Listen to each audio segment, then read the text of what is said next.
जो एनडीए के जो वाइस प्रेसिडेंट कैंडिडेट है, कहा जाता है कि आपने उन्हें इसलिए पिक किया क्योंकि बीजेपी जो है अब तमिलनाडु में अपना खाता खोलना चाहती है, इसलिए। नहीं, ऐसा नहीं है। हम पहले भी तमिलनाडु में साथियों के साथ चुनाव लड़े हैं। हमारी यहाँ बहुत सारी सीटें भी आई है, ऐसा नहीं है। कहीं से भी पिक करोगे तो ऐसे कारण बनाकर पूछा जाएगा।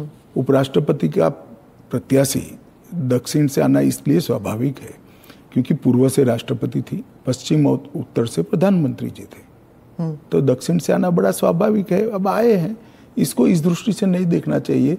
श्री राधाकृष्णन जिनका बहुत लंबा राजनीतिक जीवन रहा है, वो 2 बार संसद के सदस्य रहे, हमारी पार्टी के अध्यक्ष रहे, झारखंड के गवर्नर रहे, तेलंगाना के गवर्नर रहे, पांडिचेरी के गवर्नर रहे, मुंबई के गवर्नर रहे, और सार्वजनिक जीवन में एक साफ सुथरा उनका जीवन है और एक बेहद मैच्योर राजनीतिज्ञ है। तो कई सारे एक्सपर्ट्स कह रहे हैं कि उनका चुनाव ये भी है कि वो आरएसएस के साथ उनका कनेक्शन है, इसीलिए ये तो ढेर सारे लोग, प्रधानमंत्री जी स्वयं का आरएसएस के साथ कनेक्शन है। धनखड़ जी का नहीं। अरे सुनिए ना, मेरा भी है। तो हम लोगों का चयन देश ने इसलिए किया है कि हम आरएसएस से। आरएसएस के साथ कनेक्शन होना कोई माइनस पॉइंट है क्या? आप बताइए। जरा भी नहीं है।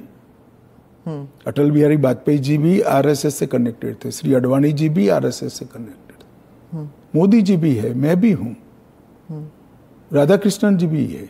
और जो इंडिया अलायंस के जो कैंडिडेट है, उनके बारे में आपने कहा कि उन्होंने एक समय था जब उन्होंने नक्सल मेरे कहने से क्या होता है, वो तो सुप्रीम कोर्ट का रिकॉर्ड है। सलवा जुडम को इन्होंने खारिज कर दिया। आदिवासियों का आत्मरक्षा का जो अधिकार था उसको उन्होंने समाप्त कर दिया। इसके कारण इस देश में नक्सलवाद 2 दशक ज्यादा चला है। उस वक्त नक्सलवाद अंतिम सांसें गिन रहा था कि जो आदिवासी थे, जो बच्चों को पढ़ाना चाहते थे, जिनके यहाँ रोड नहीं पहुंचता था, इससे परेशान थे, जिनके यहाँ स्वास्थ्य सेवाएं नहीं थी, वो परेशान थे। उन्होंने खुद की रक्षा के लिए सलवा जुडम बनाया था। इसको सुप्रीम कोर्ट ने खारिज कर दिया। ये तो सुप्रीम कोर्ट का रिकॉर्ड है, इनका जजमेंट है। और इसके बाद जो स्कूल तबाह हो गए थे नक्सलियों के कारण, वो स्कूलों में सीआरपीएफ और सुरक्षा बल बैठे थे। रातों रात एक ऑर्डर करके सबको बाहर कर दिया। कई जगह हमले हुए सुरक्षा बलों पर।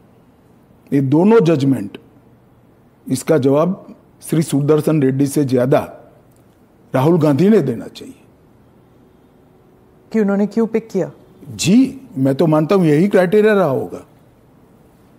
नक्सल को सपोर्ट करने के लिए नहीं, वामपंथी विचारधारा। और ये जजमेंट से निश्चित रूप से नक्सल प्रोटेक्ट हुए हैं।